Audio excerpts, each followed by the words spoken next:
मुरली सुनते समय अभ्यास कीजिए। मैं आत्मा गॉडली स्टूडेंट हूँ। ईश्वरीय यूनिवर्सिटी में सुप्रीम टीचर शिव बाबा मुझे पढ़ा रहे हैं।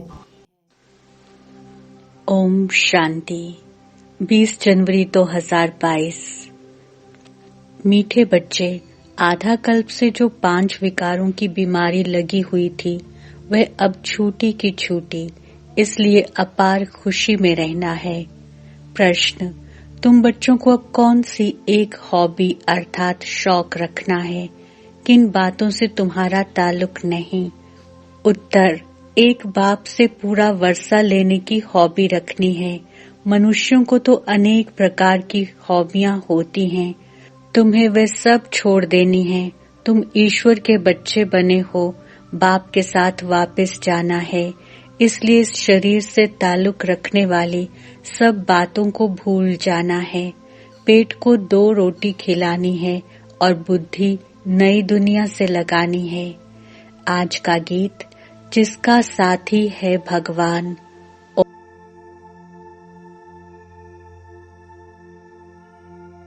ओम शांति। जो भी अनन्य महावीर अडोल बच्चे हैं वे समझते हैं कि अनेक प्रकार के मनसा तूफान भी आएंगे और कैलेमिटीज बीमारियां आदि भी आएंगी, क्योंकि अब पिछाड़ी का पंप है, माया खूब झोंके लगाएगी। जो पक्के निश्चय बुद्धि हैं उन्हों को तो मालूम पड़ता है कि शरीर के हिसाब किताब भी चुकतू होंगे।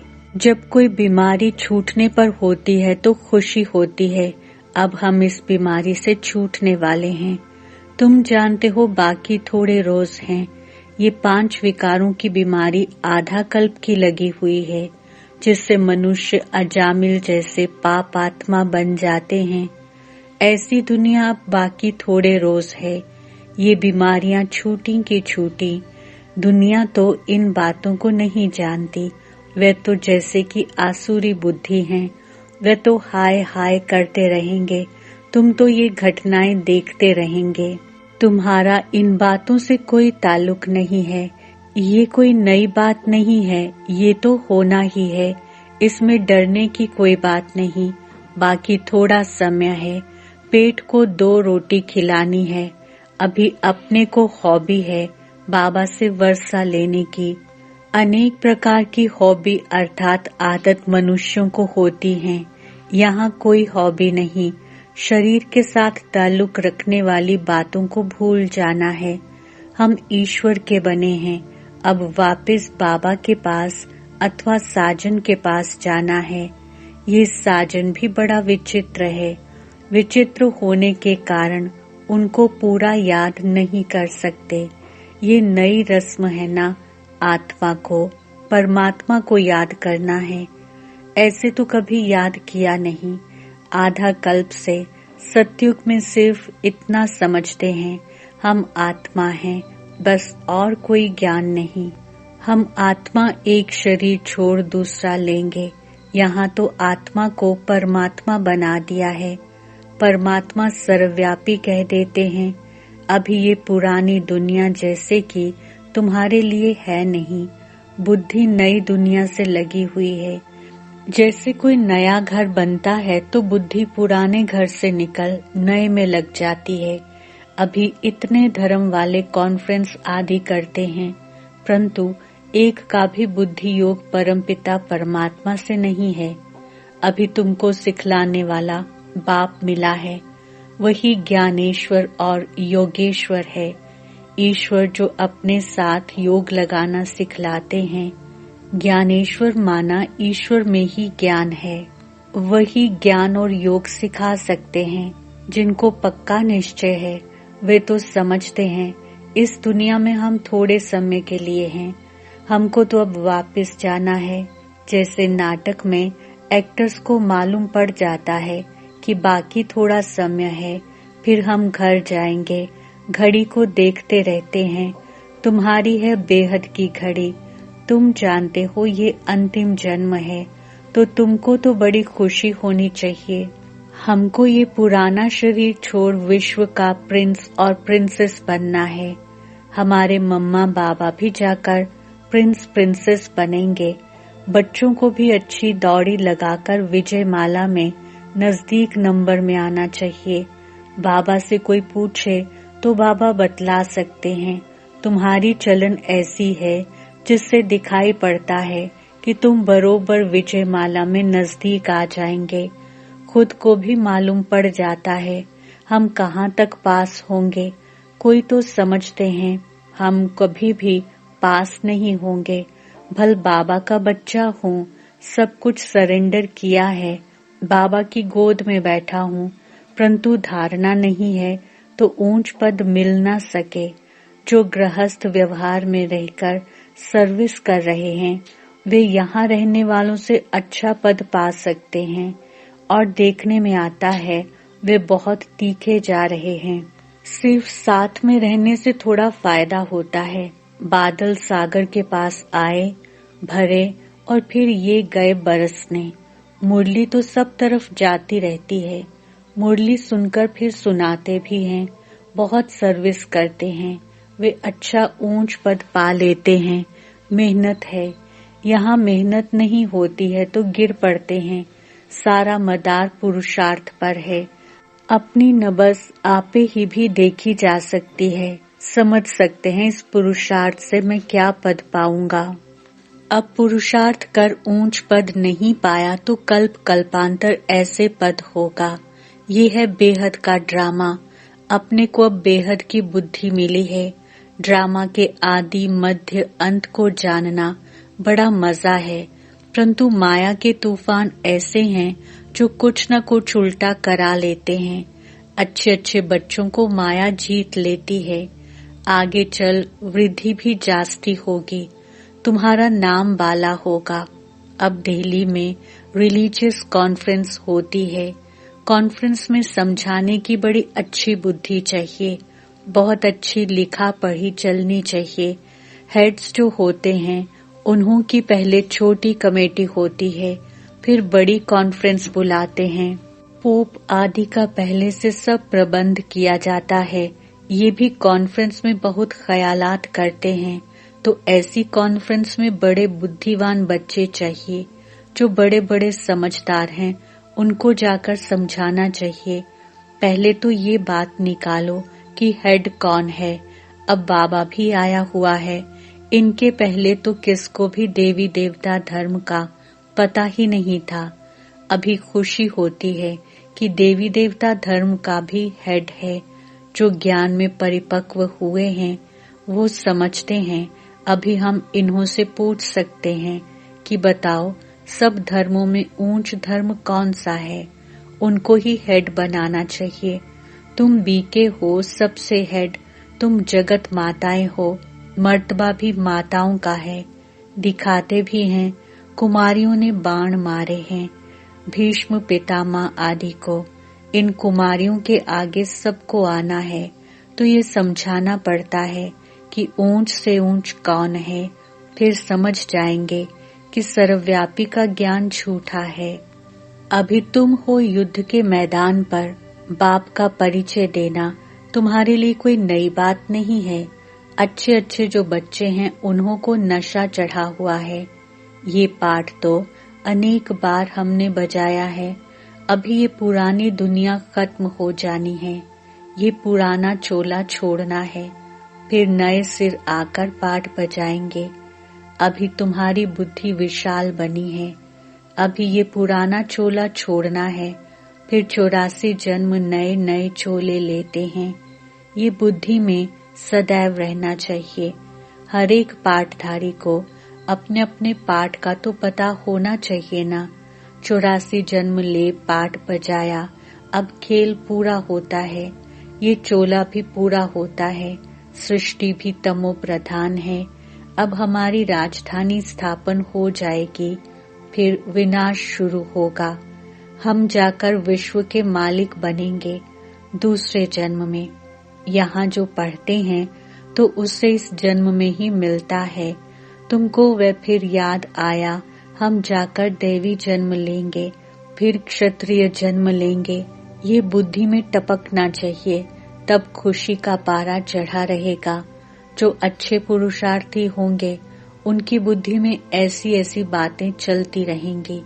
बाबा ने समझाया है, कर्म तो करना ही है, फिर अपने याद के चार्ट को बढ़ाना है।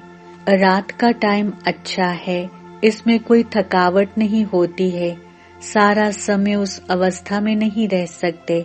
फिर तूफान आते हैं तो थका भी देते हैं, न चाहते भी तूफान आ जाते हैं। वह थकावट करेंगे, बाकी बाप को याद करते रहेंगे, टॉपिक आदि निकालते रहेंगे तो उसमें माथा और ही भरपूर हो जाएगा। ये बाबा का अनुभव है। तूफान तो बहुत आएंगे, जितना रुस्तम बनेंगे उतना माया जास्ती पछाड़ेगी। ये एक लॉ है। बाप कहते हैं माया बड़ी बलवान है, क्योंकि उनका राज्य अभी जाना है तो खूब तूफान मचाएगी, उनसे डरना नहीं है। शरीर को कुछ होता है वह भी कर्म भोग है, इसमें गुटखा नहीं खाना है। पिछाड़ी का शरीर है, बाकी थोड़ा समय है। ऐसे करते खुशी में रहते हैं। ड्रामा में इस समय तुम सबसे जास्ती मर्तबे वाले हो, क्योंकि परमपिता परमात्मा की गोद ली है। तुम्हारे में भी जो अच्छे पुरुषार्थी हैं, उन्हों जैसा सौभाग्यशाली कोई नहीं। ये ईश्वरीय सुख बहुत ऊंच है। तुम समझा सकते हो भारत ही स्वर्ग था, अविनाशी खंड है, और कोई धर्म नहीं था। वे तो बाद में आए हैं। सूर्यवंशी राजधानी पास्ट हुई तो फिर चंद्रवंशी हुए। उनकी हिस्ट्री ज्योग्राफी का किसको पता ही नहीं है। अभी तुम्हें पता पड़ा है। वहाँ थोड़े ही कोई भी जानते हैं कि सत्युग के बाद त्रेता होता है तो 2 कला कम होने से वह सुख कम हो जाता है। ये ज्ञान सत्युग में हो तो अंदर ही गुटखा खाते रहें। दिल खाएगी क्या हम फिर उतरेंगे? राजाई ही अच्छी नहीं लगेगी। यहाँ भी कोई कोई कहते हैं हम स्वर्ग के मालिक बनेंगे, फिर नीचे उतरना पड़ेगा, परंतु वहाँ फिर भी राजाई मिलने की खुशी है। अभी तुमको बाबा त्रिकालदर्शी बना रहे हैं। लक्ष्मी नारायण जो स्वर्ग के मालिक हैं, वे भी त्रिकालदर्शी नहीं हैं। संगम पर ही बाप आकर तीसरा नेत्र ज्ञान का दे त्रिकालदर्शी बनाते हैं। देवताओं को ये सब अलंकार क्यों देते हैं? क्योंकि वे फाइनल में हैं। ब्राह्मण तो गिरते और चढ़ते रहते हैं, उन्हों को अलंकार कैसे दे सकते हैं? शोभते ही नहीं। ड्रामा में कितना वंडरफुल राज है। स्वदर्शन चक्रधारी ब्राह्मण ही हैं। इस ज्ञान से ही तुम देवता बनते हो। इस समय तुम स्वदर्शन चक्रधारी, त्रिनेत्री, त्रिकालदर्शी हो। ये तुम्हारा टाइटल है। ये सब बातें समझने और समझाने की हैं। पहले पहले बाप का परिचय देना है। परमपिता परमात्मा से आपका क्या संबंध है? उनका नाम ही है गॉड फादर। ऐसे थोड़े ही कहेंगे कि गॉड फादर सर्वव्यापी है। वह तो बाप है ना। हम लिखते ही हैं कि परमपिता परमात्मा से आपका क्या संबंध है। परमपिता कहते हैं तो जरूर पिता ठहराना। बाप सर्वव्यापी कैसे होगा? बाप से तो वर्षा मिलना होता है।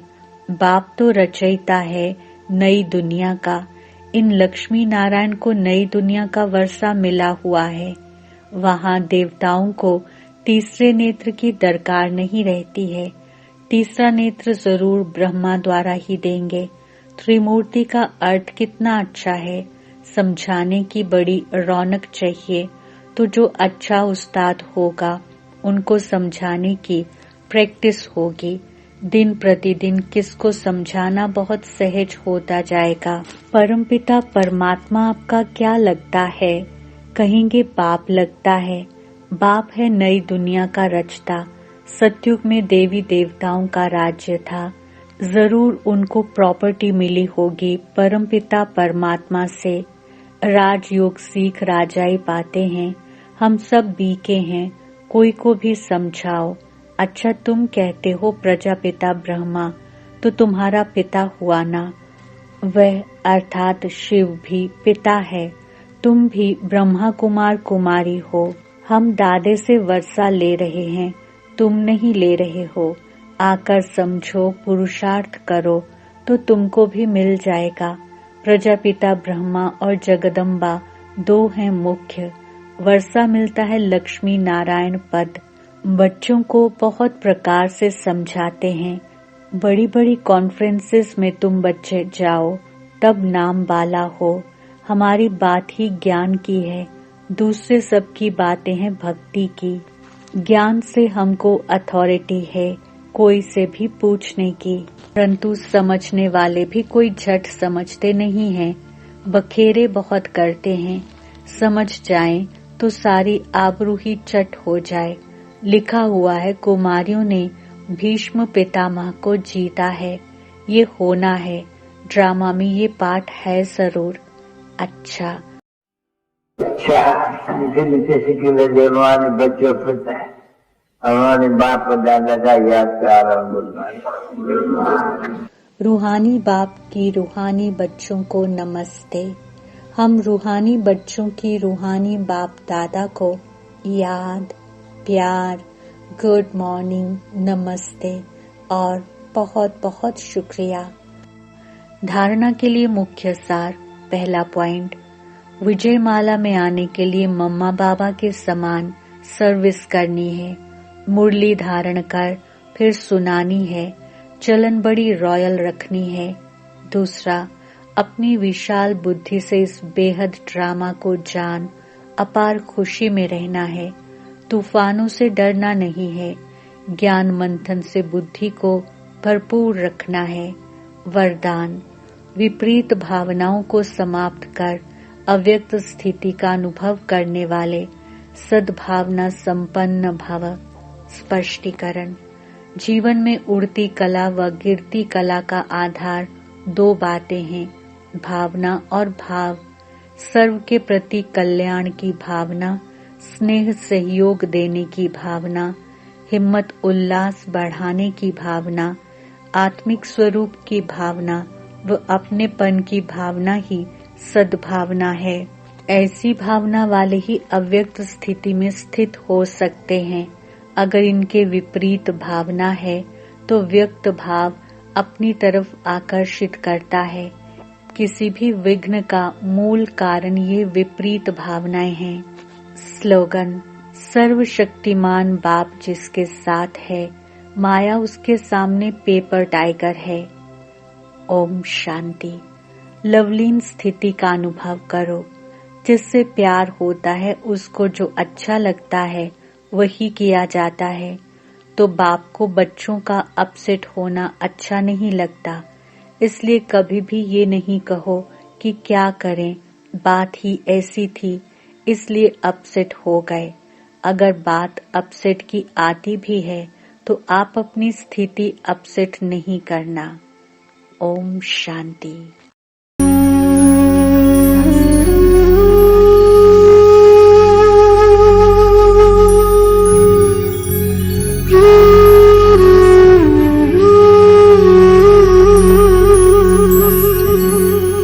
अब तेरे बिन